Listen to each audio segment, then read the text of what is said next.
ሌላኛው እዚሁ ክፍል ውስጥ ቁጥር 11 ውስጥ ሰው ሰራሽ አለመሆኑን ይላል። የ1954 እትም እንደ ሰው እንዳይደለ ነው የሚለው ናት ማንስ ጋስፕል ማለት ነው። በአጭሩ ጳውሎስ ወንጌሉ ወይም እኔ የምሰብከው ወንጌል ባለቤትነቱ የሰው አይደለም፣ ምንጩ የሰው አይደለም። ይሄንን ወንጌል ያገኘሁት ከሰው አይደለም፣ ፍልስፍናውም የሰው አይደለም፣ ምንጩ መንጭቶ የወጣውም ሰው አይደለም። ምክንያቱም ጤናማው መጽሐፍ ቅዱሳዊ ክርስትና ሰዎች ወደ እግዚአብሔር ለመድረስ ያደረጉት ጥረት ውጤት ሳይሆን እግዚአብሔር በሉዓላዊ ጸጋው ወደ ሰዎች የቀረበበት መለኮታዊ መልካም ዜና። ወንጌል ማለት ሰዎች በራሳቸው ጥበብና ፍልስፍና ወደ እግዚአብሔር ለመድረስ አቅደው የሰሩት መንገድ ሳይሆን እግዚአብሔር በሉዓላዊነቱ ወደ ሰዎች የቀረበበት የጸጋ ውጤት ነው። ይሄንን ነው ጳውሎስ እየተናገረ ያለው። እኔ የምሰብከው ወንጌል ከሰዎች የመነጨ አይደለም፣ የሰዎችም አይደለም። በእርግጥ ገና ከመግቢያው ራሱ ሐዋርያነቴ ራሱ ከሰውም አይደለም በሰውም አይደለም ብሎ ይህንን አስረግጦ ነው ጳውሎስ የጀመረው። በዚህ ምድር የሚገኙ ምናልባት ሁሉም ሃይማኖቶችና እምነቶች የጀመሩት ከምድር ነው፣ ወይም ደግሞ ከታች ወደ ላይ የሆኑ ናቸው። ምክንያቱም ከሰው የሆነ ሃይማኖት ነው ወደ እግዚአብሔር ለመቅረብ እኔ ምን ማድረግ አለብኝ ብሎ ከመጠየቅ የሚጀምረው። አብዛኞቹ የምድር እምነቶች ወይም ሃይማኖቶች በእግዚአብሔር ፊት ወይም እነሱ መለኮት ብለው በሚጠሩት አካል ፊት ተቀባይነትን ለማግኘት ምን ላድርግ ከሚል ጥያቄ ነው የሚጀምሩት። መጽሐፍ ቅዱሳዊ ክርስትና ብቻ ነው ከላይ ወደ ታች የሆነ ወንጌል የሚሰብከው። ነገር ግን ጤናማው መጽሐፍ ቅዱሳዊ ወንጌል እግዚአብሔር ራሱ ኃጢአተኞችን ሊያድን በራሱ ዘላለማዊ እቅድና ጊዜ እንዲሁም በመረጠው መንገድ ወደ ምድር መጣ የሚል ነው። ይህንን እደግመዋለሁ። እውነተኛው መጽሐፍ ቅዱሳዊ ወንጌል ኃጢአተኞችን ሊያድን እግዚአብሔር በራሱ ዘላለማዊ እቅድና ጊዜ እንዲሁም በመረጠው መንገድ ወደ ምድር መጣ የሚል ነው። ዮሐንስ ወንጌል ምዕራፍ 3 ከቁጥር 16 ሁላችንም የምናውቀው ክፍል ነው። በእርሱ የሚያምን ሁሉ የዘላለም ሕይወት እንዲኖረው እንጂ እንዳይጠፋ እግዚአብሔር አንድያ ልጁን እስኪሰጥ ነው የሚለው ባይዘው ድረስ ዓለሙን እንዲሁ ወዷልና። የተሰጠ ወንጌል ነው የተቀበልነው፣ በተሰጠ ወንጌል ነው የዳነው፣ የተሰጠ ወንጌል ነው የምንከተለው፣ በተሰጠ ወንጌል ነው እግዚአብሔር ወደኛ የቀረበው። እግዚአብሔር ነው የሰጠን ያንን መቀበያ እምነትም እሱ ራሱ ነው የሰጠን። ስለዚህ የወንጌሉ ምንጭ ሰው አይደለም። እሱ ብቻ አይደለም፣ ድነት የሚገኘው በእግዚአብሔር ስጦታ ብቻ ነው። ይህም ስጦታ ስም አለው፣ የእግዚአብሔር ልጅ ኢየሱስ ክርስቶስ ይባላል። የድነት መንገድ ብዙ አይደለም፣ 6 7 8 አይደለም፣ አንድ ነው፣ ኢየሱስ ክርስቶስ ነው። ይሄም ኢየሱስ ደግሞ ከአብ ዘንድ የተሰጠ ከሁሉ በላይ የሆነ እንቁ የሆነ ስጦታችን ነው። ዮሐንስ ወንጌል ምዕራፍ 1 ከቁጥር 14 ቃልም ሥጋ ሆነ ጸጋንና እውነትን ተሞልቶ በእኛ አደረ ይላል። ልብ አድርጉ። ዮሐንስ ወንጌል ምዕራፍ 1 ቁጥር 1 ስትመለከቱ ይሄ አሁን ቁጥር 14 ላይ ሥጋ የሆነው ቃል ከእግዚአብሔር ጋር ነበር፣ በእግዚአብሔር ዘንድ ነበር፣ እግዚአብሔር ነበረ። እግዚአብሔር ነው ወደኛ መጥቶ ቁጥር 14 ላይ ጸጋና እውነትን ተሞልቶ በመካከላችን ያደረው እሱ ነው ወደኛ የመጣው፣ እኛ ወደ እሱ አልቀረብንም። የተሰጠን ወንጌልም የሚሰበከው ጤናማው መጽሐፍ ቅዱሳዊ ወንጌልም እግዚአብሔር ወደኛ ቀርቧል የሚል ነው። በልጁ በኢየሱስ ክርስቶስ በኩል እግዚአብሔር ወደኛ ቀርቧል የሚል መልካም ዜና ነው ወንጌል። ስለዚህ እግዚአብሔር ነው ወደኛ የመጣው እንጂ እኛ ወደ እግዚአብሔር አልሄድንም፣ መሄድም ደግሞ አንችልም። እርሱ ወደኛ ወረደ እንጂ እኛ ወደ እርሱ አልወጣንም። ስለዚህ ጳውሎስ እኔ የሰበኩላችሁ የጤናማው ወንጌል ምንጭ ሰው አይደለም ከሚል ማስረገጥ የጀመረው በዚህ ምክንያት ነው ማለት ነው። ምክንያቱም የወንጌሉ ምንጭ ራሱ እግዚአብሔር ስለሆነ።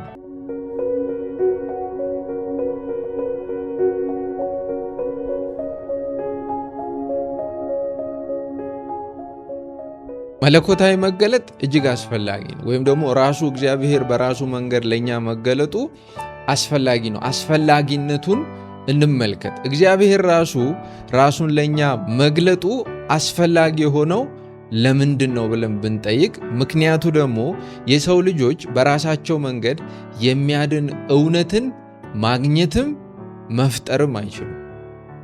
ኢንኬፐብል ናቸው። የሰው ልጆች የሚያድን ወንጌል የመስራት አቅምም የላቸውም። የሚያድን ወንጌል መኖሩንም አያውቁም። እግዚአብሔር ነው ያሳወቃቸውም ያዳናቸውም። ለምሳሌ ሮሜ ምዕራፍ 1 ከቁጥር 21 እግዚአብሔርን እያወቁ እንደ እግዚአብሔርነቱ መጠን ስላላከበሩትና ስላላመሰገኑት ይላል። የሰው ልጆች እውነትን በአመፃ እንዳይገለጥ ይከለክላሉ እንጂ እውነትን ፈልገው አይገልጡም፣ አያገኙም፣ አይደርሱበትም። እውነትን በአመፃ ለመከልከል፣ እውነትን በአመፃ ሰፕረስ ለማድረግ ገና ከተፈጥሯቸው ጀምሮ እንደዚህ ያለ ተቃርኖ ይዞ የሚወለዱ እንጂ ወደ እግዚአብሔር የሚያደርስን መንገድ የሚያገኙ እንደዛም ያለ አቅም ያላቸው አይደለም። አንደኛ ቆሮንቶስ ምዕራፍ 2 ከቁጥር 14 እንደዚህ ይላል፣ መንፈሳዊ ያልሆነ ሰው ከእግዚአብሔር መንፈስ የሆነውን ነገር ሊቀበል አይችልም ነው። በነገራችን ላይ ኢንኬፐብል አይደለም መፍጠር አይደለም ሄዶ ማግኘትና መጥራት መውሰድ ይቅርና ሲሰጠው መቀበል አይችልም። ምክንያቱም እንዲህ ያለው ነገር ለእርሱ ሞኝነት ነው፣ በመንፈስም የሚመረመር ስለሆነ ሊረዳው አይችልም ይላል። እግዚአብሔር ያረዳው በእግዚአብሔር መንፈስ ያልሆነ ሰው ወይም ደግሞ የእግዚአብሔር መንፈስ በዳግም ልደት ልቡን ከድንጋይ ወደ ሥጋ ያልቀየረለት ሰው የእግዚአብሔርን ጸጋ ስጦታ መቀበል አይችልም። ስለዚህ ከእግዚአብሔር መገለጥ ውጭ ያለ ሥጋ ለባሽ ሁሉ መንፈሳዊ ዕውርነት ውስጥ ያለ ነውና በራሱ ፍለጋ እውነትን ማግኘት አይችልም። በራሱ ፍለጋ ሥጋዊ ፍለጋ ከእግዚአብሔር መንፈስና መለኮታዊ ጸጋ ውጭ እውነትን ልፈልግ ካለም የእግዚአብሔር ተቃራኒ ሆኖ እናገኘዋለን እንጂ በራሱ መንገድ እግዚአብሔር ማግኘት አይችልም። በመቀጠል ጳውሎስ ይልቁንስ በመገለጥ ከኢየሱስ ተቀበልኩት ወይም ደግሞ ይልቁንስ በመገለጥ ከኢየሱስ ክርስቶስ ተቀበልኩት ይላል። ኢየሱስ ክርስቶስ የእግዚአብሔር የመጨረሻ እና በቂ መገለጥ ነው ማለት ነው። ወንጌሉን ልብ አድርጉ። ይህንን እንድታውቁ እፈልጋለሁ። ምንድነው እንድናውቅል የምትፈልገው ጳውሎስ? እኔ የሰበኩላችሁ ወንጌል ምንጩ ሰው አይደለም። ታዲያ ምንጩ የት ነው? ይልቁን እኔ የተቀበልኩት ይህንን በመገለጥ ከኢየሱስ ክርስቶስ ነው። ወንጌሉን የሰጠኝ ኢየሱስ ነው እንጂ ሰዎች አይደለም ይህንን ያቀበሉኝ። ስለዚህ ጳውሎስ ወንጌል በሙላትና በበቂነት የተገለጠው በተለይ እኔ የምሰብከው ወንጌል የተገለጠው በኢየሱስ ክርስቶስ በኩል ነው የሚል መልእክት ነው ለገላትያ ሰዎች እየተናገረ ያለው። ነገር ግን መድኃኒታችን ኢየሱስ ክርስቶስ ከእግዚአብሔር ዘንድ የሆነ የመጨረሻ መገለጥ ብቻ ሳይሆን እግዚአብሔርን ራሱን በትክክል የሚገልጥ ወይም ደግሞ እግዚአብሔር ራሱን በትክክል የገለጠበት የማይታየው አምላክ የሚታይ ምሳሌ ነው። ዕብራውያን ምዕራፍ 1 ቁጥር 1 ምንድን ነው የሚለው? እግዚአብሔር ከጥንት ጀምሮ በተለያየ ጊዜና በልዩ ልዩ መንገድ በነቢያት በኩል ለአባቶቻችን ተናግሮ ነው የሚለው። በዚህ መጨረሻ ዘመን ግን ሁሉን ወራሽ ባደረገውና ዓለማትን በፈጠረበት በልጁ ለእኛ ተናገረን ይላል። ቆላሲስ ምዕራፍ 1 ከቁጥር 15 ደግሞ እርሱ የማይታየው አምላክ አምሳል ነው። he is the image of the invisible God ወይም ደግሞ እሱ የማይታየው አምላክ የሚታይ ምሳሌ ነው። አምሳል ሆኖ ነው። እግዚአብሔር በሙላትና በበቂነት ራሱን የገለጠበት መንገድ ዋነኛው ራሱ ልጁ ነው፣ ኢየሱስ ክርስቶስ ነው። ጳውሎስም ምንድን ነው የሚለው? ይልቁንስ የተቀበልኩትን ወንጌል የተቀበልኩት በመገለጥ ነው። ከማን የተቀበልከው? ከኢየሱስ ክርስቶስ ነው እያለ ነው። ስለዚህ እግዚአብሔር የመጨረሻው ታላቁ መገለጥ መጽሐፍ ብቻ ሳይሆን ፐርሰን ነው፣ ኢየሱስ ክርስቶስ ይባላል። ምክንያቱም በትክክል አባቱን ሊገልጥ የሚችለው ልጁ ብቻ ነው። ይህንን ደግሞ ጌታችንም መስክሯል አይደለም? ዮሐንስ ወንጌል ምዕራፍ 14 ከቁጥር 8 እና 9 ላይ ምንድን ነው የሚለው? ፊልጶስም ጌታ ሆይ አብን አሳየንና ይበቃናል አለው። ኢየሱስም እንዲህ አለው፣ አንተ ፊልጶስ ሆይ ይህን ያህል ጊዜ ከአንተ ጋር ስኖር አታውቀኝምን? እኔን ያየ አብን አይቷል። እንዴትስ አብን አሳየን ትላለህ? እኔ በአብ እንዳለው አብም በእኔ እንዳለ አታምንምን? የምነግራችሁ ቃል ከራሴ አይደለም፣ ነገር ግን ስራውን የሚሰራው በእኔ የሚኖረው አብ ነው ይላል። የማይታየውን አብ ገልጦ የሚያሳየው የሚታየው ወልድ ነው። ይሄ መጽሐፍ ቅዱሳዊ እውነት ነው። ዮሐንስ ወንጌል ምዕራፍ 1 ከቁጥር 18 ላይ ከቶውንም እግዚአብሔርን ያየ ማንም የለም፣ ነገር ግን በአብ እቅፍ ያለው አንድያ ልጁ የሆነው አምላክ እርሱ ገለጠው ይላል። ስለዚህ ወንጌል የሰው ልጆች የፈጠራ ውጤት ሳይሆን እግዚአብሔር ራሱን በልጁ በኩል የገለጠበት መለኮታዊ መልካም ዜና ነው። ስለዚህ ነው ጳውሎስ የሰበከውን ወንጌል ምንጭ መጥቀስ ያልፈለገው። ምንጩን አስመልክቶ በሰዎች ዘንድ አስረግጦ በልባቸው ሊያስር የፈለገው እውነት ይሄ ነው።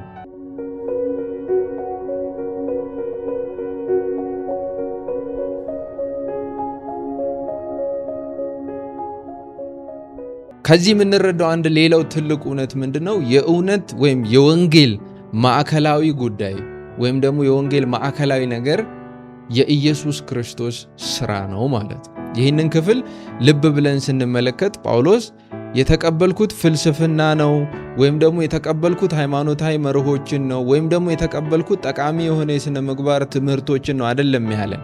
እንደዚህ ያለውን ነገር አይደለም የተናገረው። እሱ ያለው ጳውሎስ ይህንን ወንጌል በመገለጥ ከኢየሱስ ክርስቶስ ተቀበልኩት። ስለዚህ መገለጥ ነው ወንጌል ማለት። ስለዚህ መገለጥ ከሆነ መልእክት አለው፣ ይዘት አለው። ይዘቱን የሚወስነው ደግሞ ገላጩ አካል ነው። ገላጩ ደግሞ ኢየሱስ ክርስቶስ ነው። ስለዚህ ወንጌል ክርስቶስንና ስራውን ማዕከል ያደረገ ወይም ደግሞ ክራይስት ሴንተርድ የሆነ መልእክት ነው። እንደውም ሐዋርያው ጳውሎስ የሚሰብከውን ወንጌል እጣሬ ሲሰራልን አንደኛ ቆሮንቶስ ምዕራፍ 1 ከቁጥር 23 ላይ ምንድን ያለን? እኛ ግን የተሰቀለውን ክርስቶስን እንሰብከዋለን። ባጭሩ ጳውሎስ የምትሰብከው ወንጌል ምንድነው እየሰበከን ያለው ብትሉ፣ እየሰበኩላችሁ ያለሁት የተሰቀለውን ክርስቶስን ነው። ክርስቶስን የሚመለከት ነው። የሰው ልጆችን ጥበብና ፍልስፍና ሳይሆን ሃይማኖታዊ ስርዓቶችን ሳይሆን እኛ የምንሰብካችሁ ራሱን ክርስቶስን ነው እያለን። ኢየሱስ ክርስቶስ የእግዚአብሔር ጥበብ ነው። ይህች ዓለም በሰው ልጆች የሐሳብና ፍልስፍና ምጥቀት ወይም ደግሞ ጥበብ እውነትን ማግኘት ወይም ጥበብን ትፈልጋለች። ሐዋርያው ጳውሎስ ግን በአንደኛ ቆሮንቶስ ምዕራፍ 1 ከቁጥር 24 ላይ እግዚአብሔር ለጠራቸው ግን አይሁድም ሆኑ ግሪኮች ክርስቶስ የእግዚአብሔር ኃይል የእግዚአብሔርም ጥበብ ነው ይላል። በዚህ ዓለም ሰዎች በራሳቸው መንገድ ጥበብን ለማግኘት ይሮጣሉ። መጽሐፍ ቅዱስ ግን ለማንም ቢሆን ከእግዚአብሔር የሆነ እውነተኛ ጥበብ ኢየሱስ ክርስቶስ ይባላል ነው።